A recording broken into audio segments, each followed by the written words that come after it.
Okay, here we go. All right.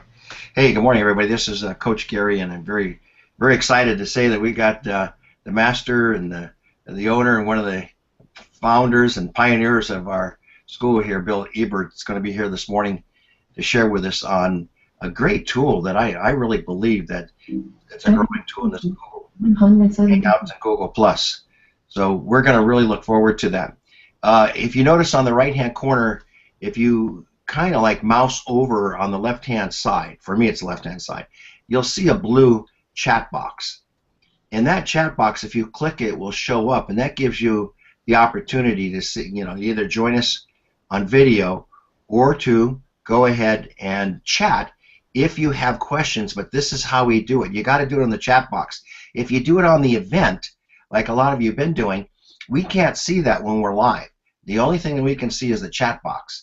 So that's why it's important that you join us with the questions on the chat, or join us by video, which is very easy to do. You just click on the link or copy the link that's underneath the event. I put it there.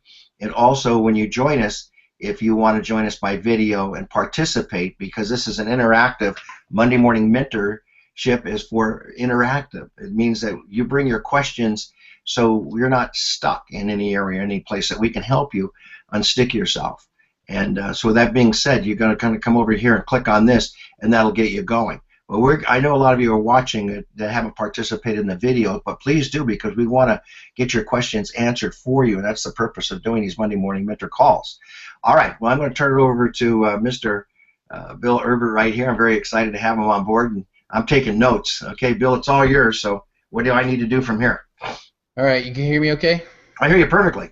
All right, everybody. Welcome to the show. Welcome to the live event. I'm going to show you how to do Google Hangouts. And the reason that we're doing this is it's really not that easy to do. I mean, if you were to try to figure it out, Gary knows and I know that it took me a long time to figure this out, because it's not that intuitive. So I'm going to show you the shortest, quickest way to be able to do your own live events.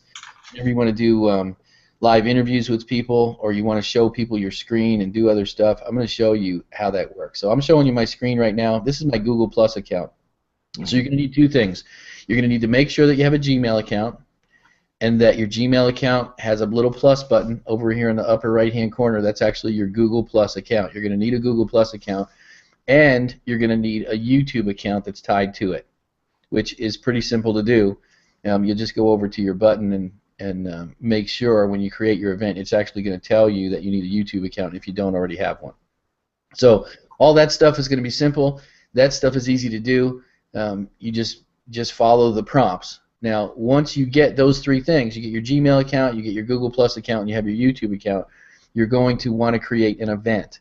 Now, there are 4 different types of things that they end up becoming or calling events, and that's where it gets confusing. So I'm only going to show you one, because it's the only one that I use.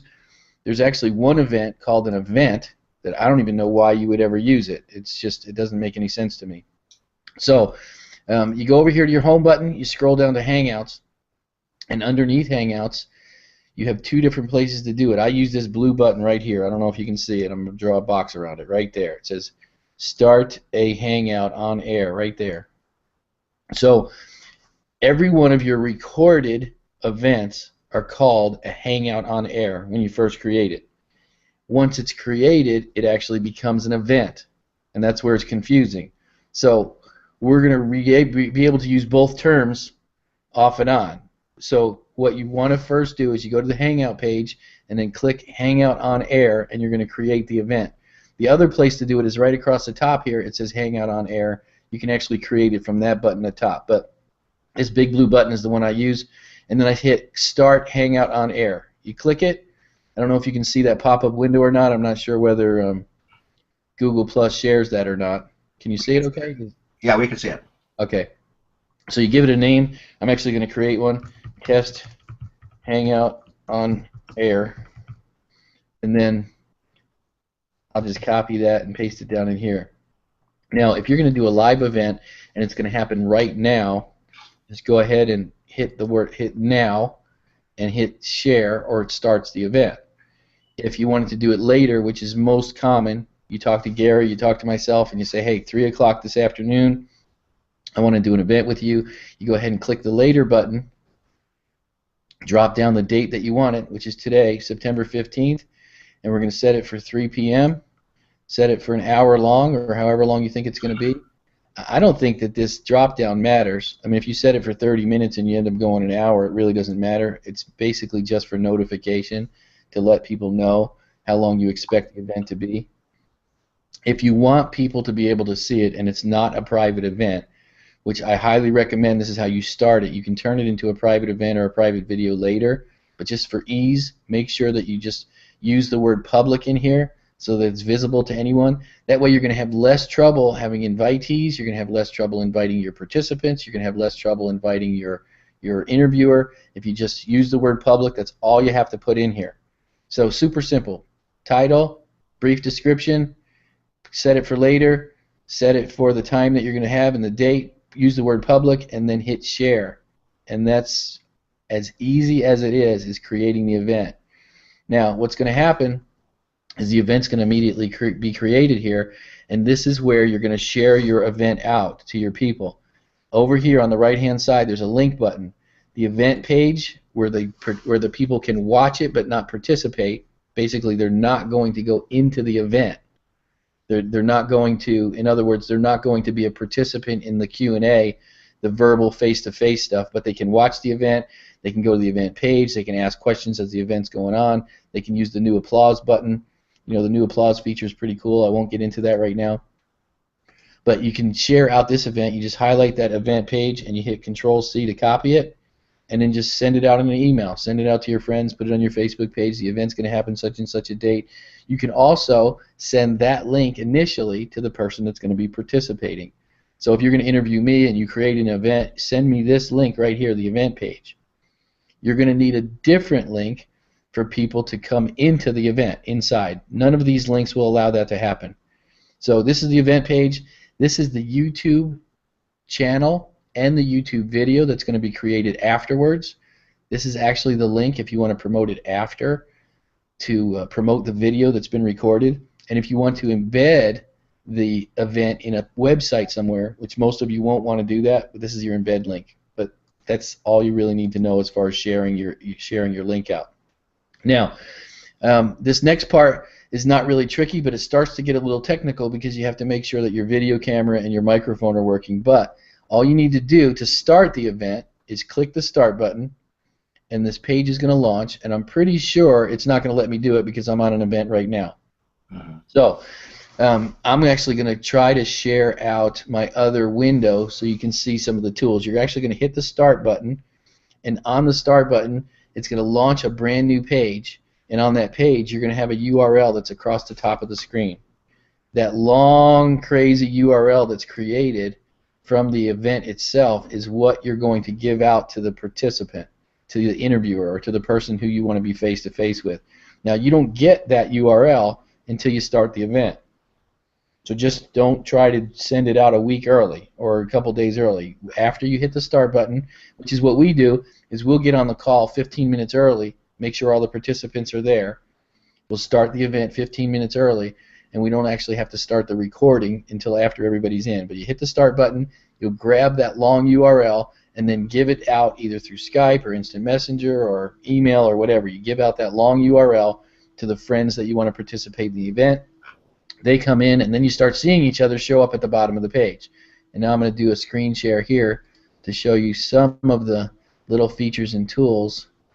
And normally when I do this, it will do that crazy multi-screen thing, you know. So there we go. Now I'm actually showing you my screen event, and you can see Gary on the screen. See that?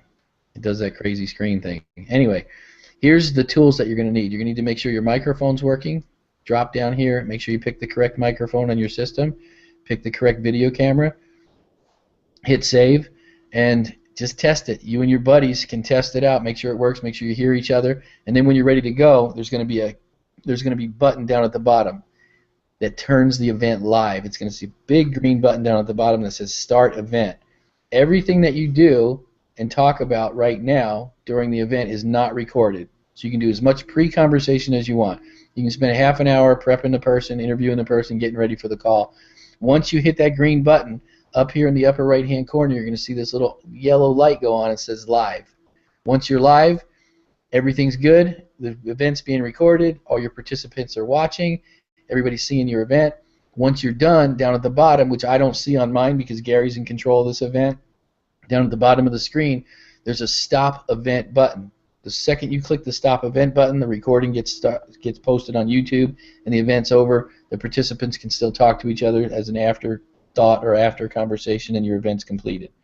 So if any of that was confusing to you, here's the good thing about it. That gives you every single thing you need to know from start to end in the event. If any of that's confusing to you, the really cool thing is you can start one of these events and call us and say, hey Bill, or hey Gary, or hey Robert, help me start my first event. I actually did a couple of these last week where people were asking for help online, and so I just called them. They just called me up. We created a fake event, built the page for them real quick, and showed them how to walk it through. So if you have any trouble figuring it out, go ahead and test it with somebody. Test it with a couple of your friends. If you still can't figure it out, call me, call Gary, call Robert, and let us test one out for you and get it working for you. So that's it. That's really all there is to it. Super simple. So, Bill, I'm going to hang around for questions here a bit, and I have a couple of them right now for you. One of them is, share with us, how do they use the chat box? I know that if we can get them on the chat box, then they can start shooting questions during these mentorship sessions, because we want them to be interactive, and then we want to be able to answer their questions for them live. So how do they engage in the chat aspects of this? The chat box is actually a feature that you turn on once you start an event. Let me see if I can share my screen for you again. Go back over here. Share. All right, right underneath the video creation, you can see that it says start, and then it says trailer, where you can actually put a pre-video in, and right next to that there's Q&A. If you want Q&A questions in the event, you actually have to hit enable Q&A. You click it and it's turned on. So now the questions app is now available. So when anybody participates in the event, off to the side of your event, which I'll show you on our screen over here. Let me screen share with my other screen. This one right here. Off to the side of your event, I don't know if you can see it okay, I'm going to make it a little bit bigger. Off to the side over here, you can see that there's a group chat. When chat is enabled on your site, people can ask you live, ask live here. And you can see that they pop up on the event. And so your chat window actually pops up. Now, the problem with live chat, and I've seen it happen over and over again, for us it's easy because we've done it so often we're not distracted and we can see the thing pop up, so we can actually see questions asked. Right. The live event, for most people, especially if you're new, if you turn it on, it's very likely in the beginning you're not even going to pay attention to it. You know, you're so busy worrying about the event, you're so worried about asking the right questions, and you're so distracted with the technology that this little chat window might be something you want to save for later on. But it is available. You guys can actually ask questions live, because I know the chat window is available. On the event page, there's an actual chat window off to the right-hand side, and you can ask questions live. You can also ask questions inside the event itself for the other participants to see. That if it's right underneath the window, it says say something. These are questions. I'll show you again over here. Share the screen. Back to the screen. Right underneath, it says say something. You would say something here, and this is not a chat for the team or for the leaders. This is actually for the entire group. Anybody who's in the event will chat here, and you can have conversations with each other, with the entire community. It's very, very unlikely that the leaders of the chat or that the interviewers are going to see this because they're busy on a different window. Right. This window is being viewed by people who are participants or viewers, but the actual interviewers of the chat are not seeing this ever until after the call is over. So there's the difference between the Q&A, which is live and being posted live for the people, and the actual chat that everyone else is seeing. Hey, Bill, does a person that controls the Google Hangouts, when they turn on that chat box, like if I'm controlling this, I turn on the chat box. Does everybody see that, or do they have to individually turn them on as well? No, everybody sees it on the event page itself. There's going to be a. Okay, well let's see. I haven't. Mine is on the upper left-hand corner. Is that the same thing? On the left-hand side where I have all the little chat box and screen shares. I clicked on the chat box up there. Yeah, mine's actually on the right-hand side of my window. Wow, I guess it's different by computer. But so anyway, I have to hit the one on the bottom though. That's the one that's going to turn it on for everybody, not the one on the left-hand side. That's right. Okay. All right. So that's why. That's probably why nobody's chatting up here, because I hit the wrong box. And once you start the event, I can't change that. So I have to hit the chat box. See, we're all learning this. Okay. Before that hand. All right. Next question. Once we get into the Google Hangout, I don't really have to start a broadcast, do I? I mean, everybody can come in and we can participate without recording. Is that correct? That's correct. If you don't want to record the event, and sometimes when it's a smaller training session, you really don't want to record the event because they're really personal questions. Right. You can have a live event. Now, there's actually a different event for that. There's what they call the live event, which is not a live hangout that doesn't get recorded, but there's really no reason to have a second event when all you have to do is invite them to this and just not record it. And just not record it. So if we now we're going to record this one because this one I'm going to put in my YouTube Master Trainer channel, because I want people to know if they need to learn Google Hangouts. Now we got a record of this, right? Then we can send people to it and get it down there. Okay. So I don't know how we're going to take questions this morning on this, because I probably didn't set up the chat right. You'd have to click on, if you can see the chat, or right below there, you'd have to click on the video and come on.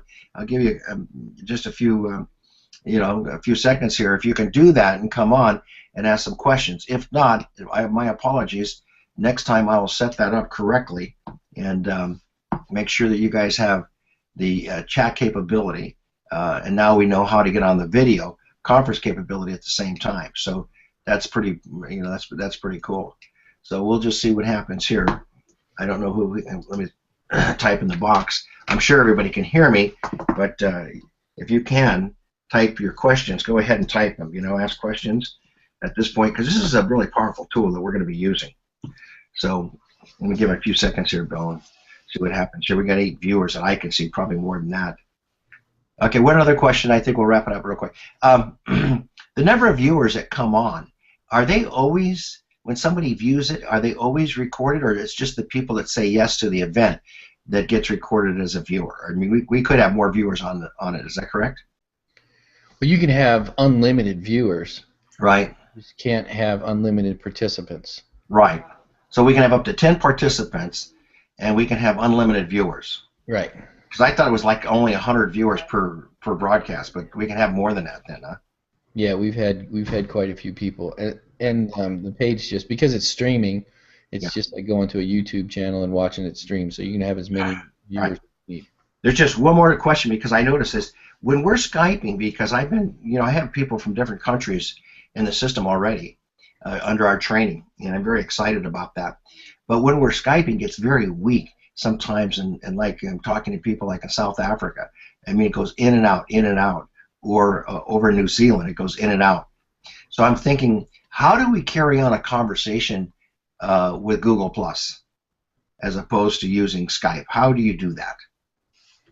Well, it's going to be determined on your internet connection. So the in and out thing is still going to happen if they have a slow connection. But if you do, let's say you're talking to somebody, and just right now I turned off my video camera. It's really what you want to do when you're talking to somebody who has a slow connection. If both people will turn off video, your streaming is going to be a lot better. You're going to have a lot better connection. You're just getting rid of all that extra bandwidth. So you can use Google Hangouts for, I use probably 80% of all my conversations. I don't answer my cell phone. I hardly ever use Skype for talk. Almost 80% of all my chats are done through here. And most people don't know. It just comes across as a telephone. I even use it as a telephone call. I call most telephone lines through Google Chat. And if you just turn off your video, you usually don't have any trouble with bandwidth. So how do you engage, like, and what you just said, that Google Chat? Is it different than the Hangouts? Yeah, you can actually go to your Google page, Let's see if I can find a Can you page. screen share and show us that? Because I don't know. That's one capability that I would like to learn more about. I could probably use that a lot more than Skype. Yeah, here's let me see if I can share that screen with you. If you'll go over to, like I said, I almost never answer my phone because I'm using Google Chat. I think this is the right page. Right here. Okay. This one is. Now you can see my Google page. Yeah. Right over here on the left-hand side, underneath all this stuff, you turn on the chat box, Hangout Conversations, and I click the question bar. I can actually make telephone calls by clicking the telephone link. Oh wow. Okay, that's where it is. Okay. Yeah, and so all your main calls are already going to be there. But you're in Gmail? Yeah, this is my Gmail. That's how you do it. So you just go through Gmail to do that. Yeah, and then you can just dial a telephone number and hit submit, and you get free telephone calls all over the world. Okay, but it's through the Gmail account that you hit the phone and submit. Oh my gosh. And then they show you the little phone thing there. Oh, how cool that is. So we can call free all over the world. Yep. A Gmail account. That's why I love you, Bill. I mean, you know all this little stuff. Okay. And that's easy to do. You just go to your Gmail account here on the left-hand side, and then you make the phone call. Now, do people have to join? I mean, I really have to join Google Plus and get a Gmail account. And if you want to do it, tie it to YouTube. We got that. All right. What about if people want to just like be a contact for you, do they have to join your circle? Like on Skype, you have a contact and they're in your address book. How do you get people in your address book on Google Plus? Is it through Gmail? Well, Gmail's easier because if they have a Google Plus account, you can add them a lot easier, and it sends them automatic emails and reminders and stuff. But you can put in just a person's email address in your circle and include them that way. Same way with telephone numbers in your Google Chat. You can use standard telephone numbers. To get connected in Google Plus or whatever we're going to call it, I mean whatever it is, to get connected there, they have to go through Gmail, or I don't get that. They have to go through Gmail, or they have to join a circle, or both. I mean, how does that work between the two of them? Well, if they have a Gmail account, Google Plus will automatically connect them in your circles if you use that feature, which is a completely different. Managing circles is a completely different training, and can be. I don't want to confuse people because that's a whole mess in itself. Yeah. Okay. So just the fact they get a Gmail account, and when you can use a Gmail account, we're connected that way. That's the main thing. And if a person's really stuck on their Hotmail account or their AOL account and they really want to do that, you should still get a Gmail account and just forward the emails, which is another training. Right. Forward your emails over to the one that you use most often. I would recommend the other way, just because Gmail is so valuable. I would recommend forwarding your Yahoo or your Hotmail or whatever over to your Gmail and just keep using Gmail because it's the cutting edge. Okay, so I guess the last thing, and we'll wrap this up. The last thing that I'm looking at too is that there's an automatic notification when you set up a Google Hangout. I noticed that they send, I don't know if it's 15 or 30 minutes before the event happens. They go through Gmail, but I always get this notification. Is that just automatic? It's not just set up? I never set it up, but I get it all the time. Yeah, it's automatic. All right, so you get an automatic setup on that when you go through Gmail and you set up your Google Hangout. Bill, that's it. I think we got it covered, man. That was awesome. I appreciate you very much. I'll go ahead and put this on the YouTube and send it out to everybody so they have a record of this, how to set up a Google Hangout and how they can use that in their business, which is very important that they get to use this in their business to connect with people all over the world, to do these conversations, to connect, and to invite guests who are looking at our business, that we can use these Google Hangouts. So I'm going to recommend that you guys watch this a couple times and then do some test runs and play with it, because it will be a very, very powerful tool to build your business. It's like the new living rooms. When Bill first showed it to me, my lights went off. It's like, oh my God, we can build a huge global international business with anybody. Build a huge business throughout the United States because we're marrying the living rooms here by having these conferences that are live video conferences. It's just a very powerful tool to use. So with that being said, Bill, I love you and thank you so much for all the help you give us and support and training, man. Okay. Thanks, everybody. Have a All great right. day. Bye bye now.